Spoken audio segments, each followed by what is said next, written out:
कोटा वाले तो इसे अच्छी तरह से जानते हैं। वो गांव से आते हैं या हॉस्टल में भी रहते हैं, किराए का मकान लेते हैं। पिताजी को उम्मीद होती है कि वो मेरा बेटा पढ़ करके आगे सरकारी नौकरी पाएगा, लेकिन वो नौकरी की बजाय जब उसको लगता है कि पेपर लीक हो जाते हैं तो उसके मन में जो पीड़ा होती है वो आपसे ज्यादा कोई नहीं समझ सकता। मित्रों, मैं कहना चाहता हूं, हमने हमारे युवाओं से हमारे संकल्प पत्र में वायदा किया था कि हम आपको 1 साल में 1 लाख नौकरी देंगे। हम उस संकल्प पत्र के साथ आगे बढ़ रहे हैं। आइए, आप अपनी पूरी शक्ति लगाइए, राजस्थान को भी विकसित बनाइए और भारत को भी विकसित बनाने में अपना योगदान दीजिए। सबसे पहले तो मैं आप सभी को कि जो हमारा राजस्थान दिवस का सप्ताह चल रहा है, मैं सबसे पहले आपको राजस्थान दिवस की बहुत बहुत शुभकामनाएं देता हूं, बहुत बहुत बधाई देता हूं। उसके बाद में आने वाले नववर्ष की भी शुभकामनाएं देता हूं। आज राजस्थान दिवस के शुभ अवसर पर कार्यक्रम की कड़ी में कोटा में आयोजित युवा एवं रोजगार उत्सव में आप सभी का स्वागत और अभिनंदन करता हूं। आपने देखा, कल भारतीय नववर्ष 2082 का आगमन हो रहा है और कल ही हम सब हर्षोल्लास से राजस्थान दिवस भी मनाएंगे। मैं आप सभी को राजस्थान दिवस और नववर्ष की शुभकामनाएं देता हूं। साथियों, आपको पता है कि हमारा जो राजस्थान है वह देश के आजाद होने के बाद लगातार ये 1948 से 1956 तक 7 चरणों में एकीकरण हुआ था। लेकिन इस चौथे चरण में जिस बृहद राजस्थान का निर्माण हुआ, एकीकरण हुआ, इस प्रक्रिया का एक महत्वपूर्ण पड़ाव था, जिसे स्मरण करते ही हम हर साल राजस्थान दिवस मनाते हैं। वे बृहद राजस्थान भारतीय नववर्ष चैत्र शुक्ल प्रतिपदा को रेवती नक्षत्र और इंद्र योग की शुभ घड़ी में अस्तित्व में आया था। और ये हमारे सौभाग्य की बात है कि वही रेवती नक्षत्र और इंद्र योग इस बार भी आ रहा है, इसलिए ये और हमारे लिए शुभ हो जाता है। इसलिए आपको इसकी भी बहुत बहुत शुभकामनाएं। जब बृहद राजस्थान की स्थापना के लिए चैत्र शुक्ल प्रतिपदा शुभ तिथि को चुना गया था, तो देश के हमारे प्रदेशवासी इस दिवस को हम राजस्थान दिवस के रूप में मनाते हैं। ये भावनाओं का सम्मान करते हुए ये हर साल भारतीय नववर्ष चैत्र शुक्ल प्रतिपदा को ही राजस्थान दिवस मनाने का हमने निर्णय लिया है और इसी तरह से हमेशा हमारा ये राजस्थान दिवस मनाया जाएगा। इस बार हम राजस्थान दिवस के पावन अवसर पर 7 दिवसीय हमने महोत्सव मनाया है, जो हमारी मातृशक्ति, युवा शक्ति, अन्नदाता, अंत्योदय को समर्पित है। और देश के यशस्वी प्रधानमंत्री नरेंद्र मोदी जी जिस तरह से आपने देखा है, युवा, महिला, किसान, मजदूर के लिए लगातार हमारी केंद्र की सरकार हो या राज्य की सरकार हो काम कर रही है। हम उसी विजन को लेकर के चल रहे हैं और उस विजन के साथ साथ युवाओं की ऊर्जा और प्रतिभा का उत्सव, बल्कि उनके उज्जवल भविष्य को सुनिश्चित करने के लिए राज्य सरकार लगातार प्रयास कर रही है। हमारे युवाओं को पिछली सरकार ने हर कदम पर अन्याय और अत्याचार का सामना करना पड़ा था। उसे लेकर आपकी जितनी पीड़ा है उतनी ही मुझे भी है। मैं जानता हूं कि गांव के गरीब माँ बाप किस तरह से अपने नौनिहाल को, अपने बेटे को शिक्षा दिलाने का काम करते हैं, और कोटा वाले तो इसे अच्छी तरह से जानते हैं।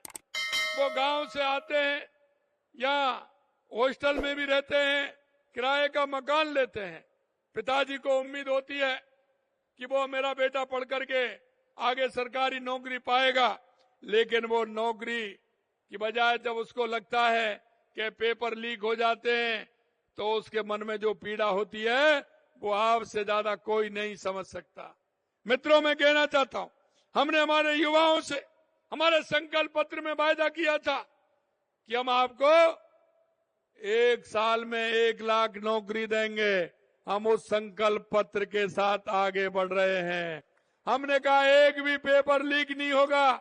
हमारे समय में भी पेपर हुए हैं, लेकिन एक भी पेपर लीक नहीं हुआ, क्योंकि जो हम कहते हैं देश के यशस्वी प्रधानमंत्री नरेंद्र मोदी जी के नेतृत्व में जो कहते हैं वो करते हैं। और मैं आपसे कहना चाहता हूं, आज कोटा से, क्योंकि हमारे सभी जिले जुड़े हुए हैं और आज आपने जिले का संवाद भी देखा है, हर राजस्थान का हर जिला आज कोटा से जुड़ा हुआ है और कोटा से हमने नियुक्ति पत्र देने का काम किया है। वैसे भी हाड़ौती से कोई काम न होता है तो वो काम अच्छा होता है और शुभ होता है, ये भी हम मानते हैं।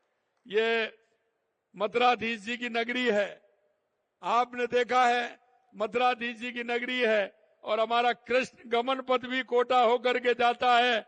जो भगवान कृष्ण मथुरा से संदीपन के आश्रम में गए थे तो ये रास्ता भी यहाँ होकर के जाता है। तो ये स्थान तो वैसे ही पवित्र है और इस पवित्र धरती से आज का ये आकार हुआ है कि हमने युवाओं को नियुक्ति पत्र देने का काम किया है। मैं आपसे कहना चाहता हूं, अब तक हमने 67,000 नौकरियां दी हैं और आज 8,000 के लगभग नौकरियां हमने नियुक्ति पत्र देने का काम किया है। मैं आपसे इतना ही विश्वास दिलाना चाहता हूं, क्योंकि मैंने जुलाई के महीने में, क्योंकि बजट हमारा जुलाई के महीने में आया था लोकसभा के चुनाव के बाद, तो मैंने कहा था कि हम पहली साल में ही 1 लाख नौकरी देंगे। कांग्रेस वाले कहते हैं, मैं उनसे कहता हूं डायरी पेन जेब में रखा करो, आप गिनती करते जाइए, जुलाई तक हम 1 लाख नौकरी युवाओं को देने का काम करेंगे। ये भी हम आपको विश्वास दिलाते हैं। हमने कांग्रेस के समय में पेपर लीक हुए थे, हमने एसआईटी गठित की और आप देख रहे हैं अब भी लगातार पकड़े जा रहे हैं। हम उन पर भी लगाम कस रहे हैं और पेपर लीक भी हमने बंद किया है। ये हमारी सरकार की पहचान है। युवा हमारे देश की शक्ति और प्रगति का आधार है। हमारे यशस्वी प्रधानमंत्री जी का कहना है कि भारत की युवा शक्ति किसी भी लक्ष्य को प्राप्त कर सकती है और इसीलिए हम कहना चाहते हैं, मैं युवाओं से आह्वान करना चाहता हूं, आइए आप अपनी पूरी शक्ति लगाइए, राजस्थान को भी विकसित बनाइए और भारत को भी विकसित बनाने में अपना योगदान दीजिए। ये सरकार पूर्ण रूप से आपके साथ है। आपने जो भरोसा हमारे ऊपर किया है, हम विश्वास दिलाते हैं कि उस भरोसे को किसी भी कीमत पर नहीं टूटने देंगे। हम उस भरोसे के साथ आपके चलेंगे। हमारी सरकार का प्रयास है कि प्रदेश की युवा शक्ति का प्रदेश के विकास और राष्ट्र के निर्माण में अधिक योगदान रहे। हमारी सरकार अपने इस कार्यकाल में सरकारी निजी क्षेत्र में 10 लाख नौकरियों के लिए हमने कहा है। मैं आपको ये भी विश्वास दिलाना चाहता हूं, क्योंकि हमने कहा है कि 4 लाख सरकारी नौकरी देंगे और हमने ये भी कहा है कि 6 लाख प्राइवेट नौकरी भी हम देंगे। मैं आपको विश्वास दिलाना चाहता हूं, आने वाले समय में, क्योंकि हमने जो राइजिंग राजस्थान किया था 35 लाख करोड़ रुपए हमारा राइजिंग राजस्थान के अंदर एमओयू हुए थे। मैं आपको कहना चाहता हूं कि आने वाले निवेश उत्सव जो हमारा 31 तारीख को होने वाला है, उसमें हम 3 लाख करोड़ रुपए के निवेश जमीन पर लाने का काम करेंगे और उसके माध्यम से राजस्थान के युवाओं को 6 लाख से ऊपर नौकरी देने का काम हमारी सरकार करेगी। यही नहीं, हमारे कांग्रेस के लोग कहते थे कि आप उनका कैसे पता लगाओगे। हमने कहा कि उस युवा को जो प्राइवेट क्षेत्र में नौकरी करेगा और वहां उसको नौकरी मिलेगी, उसकी पहली किस्त 10,000 रुपए की हमारी सरकार भी देगी, जिससे कि उसका प्रोत्साहन मिले और उसका ठीक प्रकार से काम चले। ये भी हम करने जा रहे हैं। आज के इस अवसर पर 7,800 से अधिक युवाओं को सरकारी नौकरी और नियुक्ति पत्र हमने दिए हैं। मैं आपको लिए एक नई शुरुआत यहां सरकार ने की है। उस संकल्प का परिणाम जो युवा को रोजगार के अवसर प्रदान करेगा। रोजगार मेला कैंपस प्लेसमेंट का आयोजन किया है, मुख्यालयों पर किया जा रहा है ताकि हर क्षेत्र में युवाओं को नौकरी मिले। और दूसरा काम कौशल नीति और युवा नीति का भी कोटा की धरती से विमोचन किया गया है, ये भी हम आपको बताना चाहते हैं। कौशल नीति का उद्देश्य आधुनिक तकनीकी कौशल प्रदान कर उद्योगों को जरूरत के मुताबिक तैयार करना, ताकि आप वैश्विक स्तर पर अपनी प्रतिस्पर्धा दे सके और आपका मौका मिल सके। वही युवा नीति आपके सर्वांगीण विकास के लिए एक रोड मैप, जिसमें युवा विकास के सभी पहलू शामिल हों। ये नीतियां आपके भविष्य को मजबूत आधार देने वाली हैं। हमारी सरकार ने पहले ही साल में 16 नीतियां बनाने का काम किया है, और नीतियां वो बनाते हैं जो नीतियों को लेकर के चलते हैं। मैं आपको कहना चाहता हूं, अब तक सरकारों में क्या होता था कि जो आता था वो सरकार के हित में काम करके, क्योंकि वो व्यक्ति के हित में होते थे, वो सीधे काम करते थे। हमने कहा कि जो भी काम राजस्थान के अंदर होगा वो नीति के हिसाब से होगा, इसलिए हमने नीति बनाने का काम किया।